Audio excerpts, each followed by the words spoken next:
So mga ka-Lord Master, makikita naman natin ngayon ang Hadokyu. Ang Hadokyu ni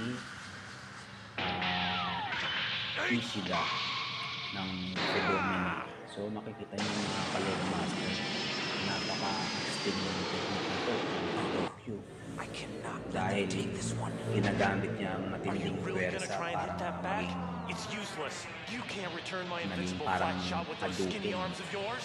Let it go, Fuji! So makikita natin si Ishida ngayon ginagamit ang Hadokyu laban kay Fuji. Pero makikita nyo naman mga ka-Lord Master, kinontra naman siya ni Kawamura. So napaka-astig talaga ng dash Hadokyu. Ayos. Kaya mag-subscribe ka na sa channel ko and share ito. Ayos mga ka-Lord Master, Hadokyu ni